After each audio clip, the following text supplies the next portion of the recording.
Salut les coquinous et les coquinettes. Alors aujourd'hui nous allons parler de liberté personnelle. Nous allons voir quelques pistes pour être plus libre et plus heureux. Est-ce que vous pensez vraiment jouir de votre liberté personnelle? Sûrement que oui. La plupart des gens pensent vraiment faire leurs propres choix, penser par eux-mêmes et tout. Pourtant, la plupart des gens vivent selon ce que j'appelle le conditionnement collectif, qui est quelque chose qui est basé sur la peur. Ils interprètent la réalité et ils pensent à travers un filtre, comme si on voyait tout à travers une sorte de brouillard qui serait ce fameux conditionnement social. Ce que je raconte, ça fait pas plaisir, mais il faut réaliser que nous ne choisissons pas vraiment ce que nous croyons, nous ne choisissons pas vraiment ce que nous savons, et nos propres choix finalement sont quasiment inexistants. Et il n'y a qu'à prendre l'exemple des élections présidentielles. Beaucoup de gens sont persuadés qu'ils ont fait leur choix par eux-mêmes. Pourtant, très peu sont allés lire les programmes des différents candidats pour se faire vraiment une opinion objective, même si ça reste subjectif, avec des éléments objectifs.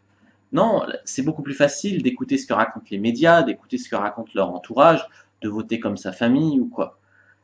Eh bien, c'est ce que j'appelle l'effet mouton. Et c'est grâce à cet effet mouton qu'on peut prédire le nombre de cambriolages qu'il y aura chaque année et les scores à l'avance. On peut savoir à l'avance les scores que vont faire à peu près les différents candidats.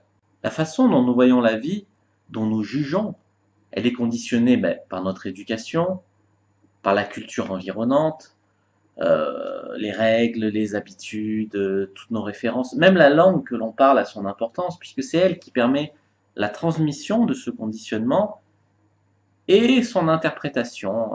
Ce conditionnement social détermine donc ce qui nous semble possible ou pas, et donc finalement ce dont nous sommes capables ou pas.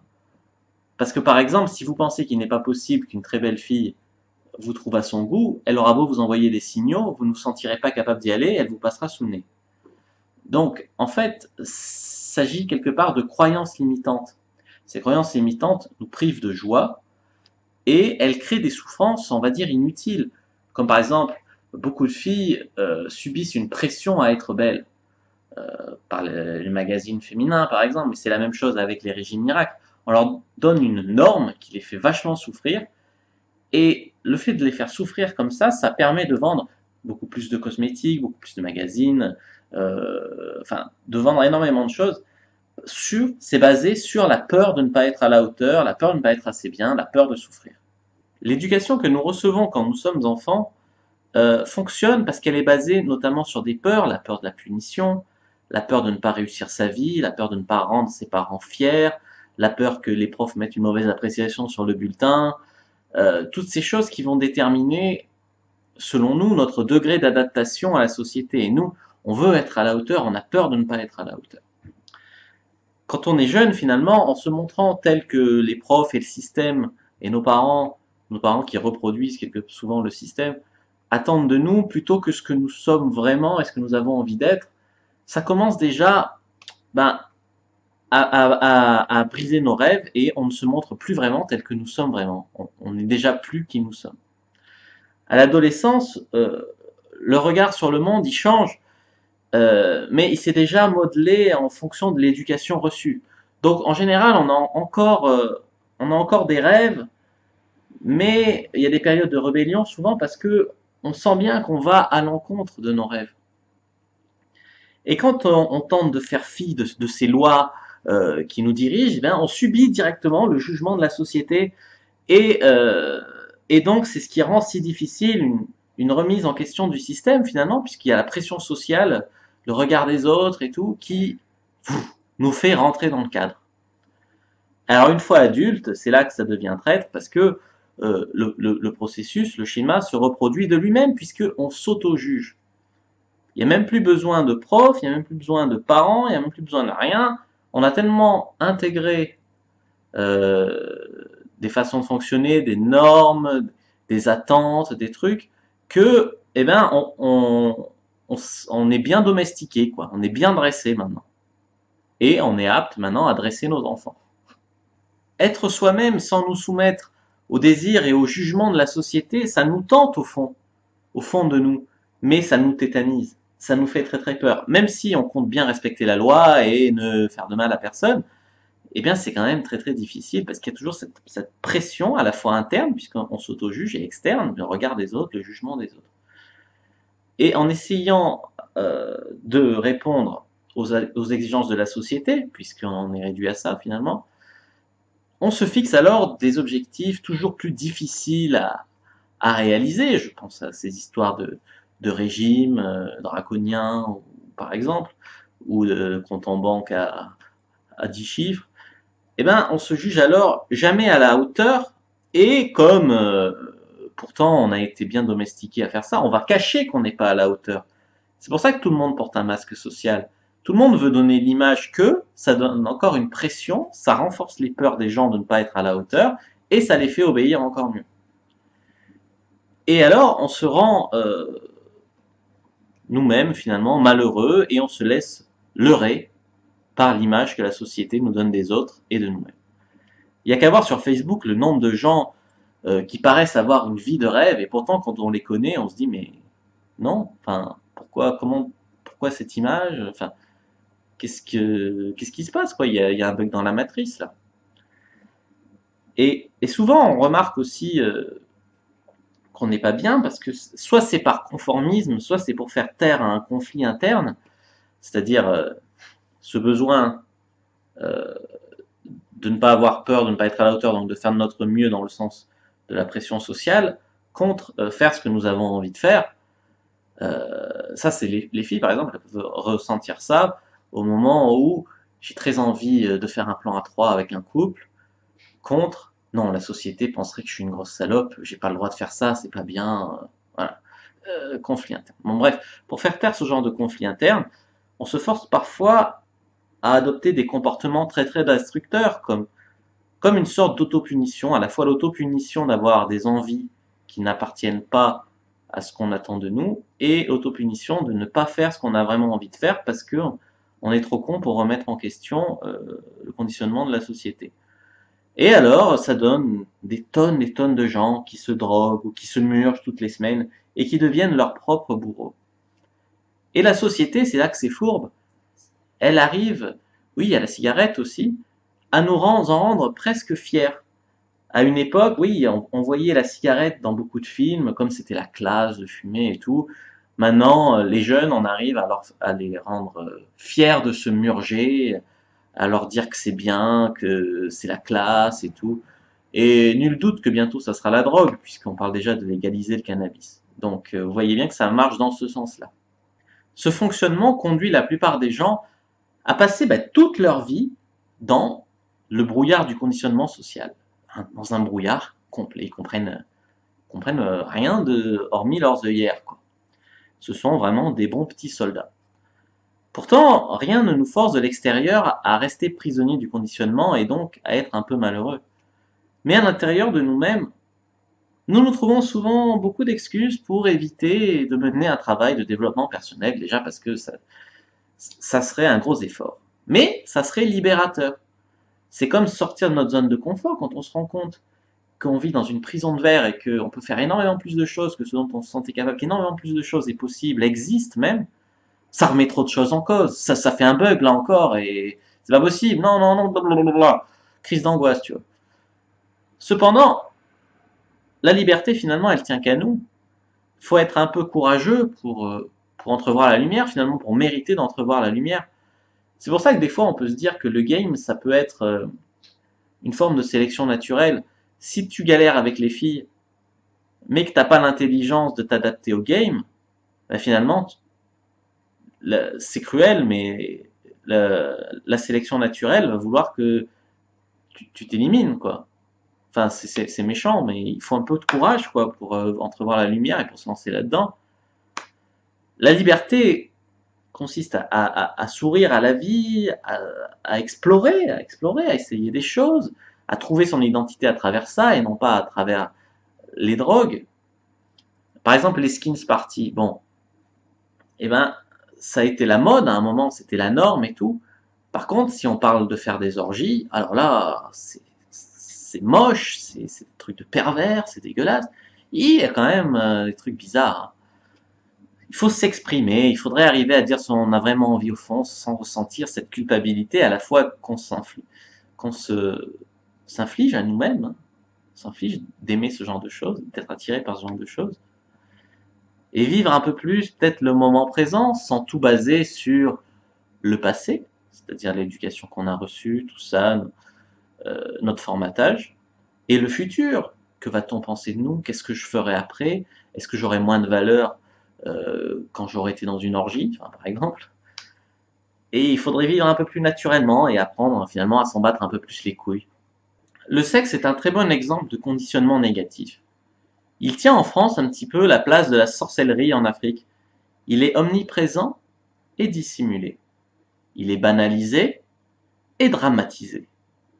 Il est plein de préjugés mais tellement méconnu. Il est méprisé en public et apprécié en privé. Pourtant, le sexe ne se résume ni à la simple débauche animale, ni au concept de fidélité. Ça peut être vécu comme une forme de sincérité, de recherche de vérité, de quête d'identité, de conquête de liberté. Grosso modo, le sexe est porteur de significations très différentes pour les uns et pour les autres, et pourtant nous ne pouvons les assumer, ces différentes significations, nous ne pouvons même parfois les vivre, on s'interdit, on s'empêche de les vivre à cause de la doxa. C'est une part de dissidence dans la société et c'est ce qui fait peur. Heureusement, la communauté de la séduction et le développement personnel en général peuvent vous aider à vous réconcilier avec ces choses instinctives, indispensables à notre équilibre profond. Il n'y a qu'à voir la pyramide de Maslow. Je suis désolé, le sexe, c'est au 3e étage, une bonne sexualité. C'est-à-dire qu'on ne peut rien construire de plus si on est frustré sexuellement. Je vais maintenant vous donner 4 clés pour transformer votre vie et vos relations. Ce sont les 4 accords Toltec auxquels Don Miguel Ruiz a consacré un livre. Le premier accord, c'est d'avoir une parole impeccable. C'est par la parole que nous exprimons notre pensée, nos émotions, nos désirs. En fait, ce que nous sommes, ou en tout cas, aux yeux des autres, aux yeux des gens, nous concrétisons ce que nous sommes. Ça a un pouvoir créateur d'une puissance extrême, c'est notre capacité à verbaliser les choses qui leur donne une consistance. Une parole impeccable, c'est-à-dire, pour moi, une parole positive, va nous immuniser contre le poison de ce brouillard, de ce conditionnement social que les autres jettent toujours pour nous faire rentrer dans des cases. Ainsi, en soignant notre parole, donc en restant positif, nous soignons notre esprit, qui deviendra ensuite un terreau fertile à des choses extraordinaires. C'est ce que j'avais dit, si on vit toujours dans la négativité, il y a peu de chances que des trucs hyper cool nous arrivent. Par contre, on peut voir plus d'opportunités si on vit dans un monde plus positif où ces opportunités existent. La deuxième clé, c'est de ne pas tout prendre personnellement. Quoi qu'on nous dise de méchant, cela ne peut nous toucher que si nous y accordons de l'importance. Nous pouvons très bien choisir de ne pas en tenir compte, donc de ne pas nous laisser atteindre par ce poison. Si vous saviez le nombre de saloperies que j'ai entendues sur moi, sur mon physique, sur le game en général, et pourtant mes croyances ont été renforcées par ce que le game m'a apporté, parce que j'ai vécu grâce à lui, qui fait que ce poison ne m'atteint plus. Mais c'est vrai qu'au début, c'est très difficile, mais il faut apprendre à en faire fi, quoi. C'est pour ça que vous ne devez jamais prendre un rejet personnellement. De toute façon, ça peut dépendre de tellement de choses, donc on s'en fout. Si les autres sont programmés, conditionnés à juger, c'est pas notre problème. Ne pas entrer dans ce piège peut nous protéger finalement de la folie collective. Idem quand nous jugeons, nous ne faisons que projeter notre réalité sur les autres, surtout quand nous cherchons à avoir raison à tout prix. En vérité, le jugement ne concerne pas tant le jugé, c'est surtout celui qui juge. Les jugements sur nous-mêmes, qui sont engendrés par des croyances limitantes, peuvent nous piéger également, surtout lorsque plusieurs croyances contradictoires nous conduisent au conflit intérieur. D'où la nécessité de revoir une à une toutes nos croyances dans le but de vivre mieux. 3. Ne pas faire de suppositions. C'est notre peur qui nous entraîne à ne pas nous poser trop de questions, à ne pas vérifier les pensées qui germent en nous, à suivre le mouvement général sans trop lever de tête. Personne n'aborde en boîte. Cette fille, elle avait l'air de me regarder, ça se trouve, elle aurait été intéressée, mais comme personne n'aborde, je vais pas aborder parce que j'aurais l'air de quoi voilà. Et voilà, on vérifie rien, on sait pas, on vit sur des... Oui, j'ai parlé 3 secondes à cette fille, ça se trouve, c'était une super interaction, mais si ça se trouve, elle m'aurait donné son numéro de téléphone. Personne vérifie. Ça se trouve, vous auriez vérifié, elle vous aurait dit, ah non, j'ai un copain. Au moins, vous auriez pas rêvé pour rien, tu vois. Enfin, vous pensiez que c'était génial dès le début, votre interaction, alors qu'en fait, c'était mort depuis le début. On sait pas, les gens vérifient pas, les gens vivent dans leur bulle. Ils aiment bien se poser des questions, mais vérifier, non. Également, nous imaginons souvent ce que les autres pensent, ressentent. On croit que tout le monde fonctionne comme nous, souvent, et à chaque fois que ça s'avère faux, ben, nous éprouvons une énorme colère. Cette tendance que nous avons à prêter aux autres des intentions qu'ils n'ont pas nécessairement nous empêche de progresser sur le chemin de la liberté.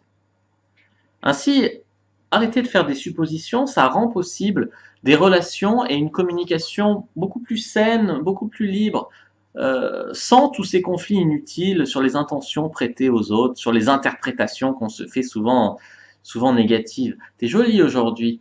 Ah, parce que j'étais pas jolie hier? En plus, quand on drague, on peut jamais savoir quelle fille réagira positivement, ni laquelle sera une vieille conne agressive. Celle-là, elle a l'air gentille, c'est une vieille salope. Celle-là, elle a l'air tout en renfermée et tout. En fait, elle est hyper sympa, ouverte à une rencontre et tout. Elle vous invite à boire le thé chez elle direct. Donc, il faut devenir philosophe pour survivre dans une telle jungle. Je parle de la jungle de la société, mais aussi, plus précisément, dans la jungle de la séduction. Quatrième et dernière clé pour aujourd'hui, toujours faire de son mieux. Faire de son mieux permet de pouvoir modifier la hauteur de la barre à sauter, en fonction de son humeur, de ses capacités qui peuvent changer d'un moment à l'autre. En fait, il y a beaucoup de gens qui comprennent pas qu'en séduction, ben, des fois, on va être génial, et puis des fois, il n'y a rien qui va marcher. Et pourtant, on est la même personne. Ça veut rien dire sur nous. Ça dépend. Des fois, il y a des équipes de foot, comme le PSG, eh ben, elles gagnent 4-0 contre le Barça. Puis des fois, elles perdent 6-1, elles sont éliminées contre ce même Barça. Ça veut rien dire. C'est pourtant la même équipe, les mêmes joueurs, la même valeur de l'équipe. Il y avait peut-être pas ce jour-là la chance avec eux, ils ont frappé le poteau. Ça dépend de choses qui ne dépendent pas de nous toujours. Ça dépend pas toujours de nous, quoi. Faire de son mieux, c'est quelque part ne jamais en faire trop, mais surtout ne jamais en faire trop peu. Ainsi, il n'y a pas d'auto-jugement possible. On ne peut pas s'en vouloir d'avoir échoué si on a fait tout ce qui était en notre pouvoir. Il n'y a pas de perte d'énergie inutile, et surtout dans ses pensées, dans cette culpabilité aussi. Enfin, on peut vaincre la peur de ne pas être à la hauteur si on fait toujours de son mieux quelque part. On peut la contrer, quoi. En drague, par exemple, voilà, je vous ai dit, l'essentiel, c'est d'y aller sans mauvais esprit. Après, le reste, voilà, on peut être génial un jour et pas avoir de résultat le lendemain. Qu'est-ce que ça veut dire sur nous? C'est la peur de ne pas être assez bon. Mais une fois qu'on a compris ça, on est libéré, et en général, être libéré, ça nous rend plus performants. Faire de son mieux, ça améliore notre motivation à agir sans s'attacher à un résultat immédiat, ce qui augmente notre niveau de satisfaction générale, donc on a un meilleur mojo, donc on a plus de chances de réussir. Faire de son mieux permet d'évoluer en acceptant nos limites, en estimant correctement nos capacités, en reconnaissant nos erreurs et en améliorant notre conscience. Faire de son mieux permet d'éviter l'inaction et de poser l'action dans le moment présent, en évitant la référence au passé et les souffrances qui peuvent en découler. Quand on aborde, il vaut mieux ne pas penser au rejet passé, par exemple cette petite fille réservée qui nous a défoncé, elle avait l'air réservée, mais quand on lui a parlé, elle nous a défoncé. Toutes ces peurs et tout, il faut les oublier, il faut vivre vraiment le moment présent quand on aborde cette meuf.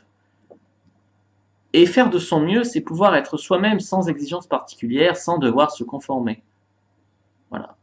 J'aborde pas en arrivant par la droite, avec un pied devant, la main comme ça et tout. Déjà, essaye d'aborder, ce sera déjà très bien. Puis après, on verra.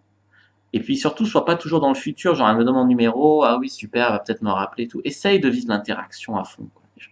Essaye même de la pousser à fond si c'est possible. Bon, j'espère que cette vidéo vous a plu. N'hésitez pas à mettre un pouce vers le haut, à partager, parce que là c'est pas hardcore. et surtout à commenter, parce que j'aimerais bien avoir votre avis sur ces 4 accords Toltec, ce que vous en pensez, les parallèles qu'on peut faire avec le game, avec la séduction, puisque la séduction, il y a quand même une grosse part de développement personnel là-dedans.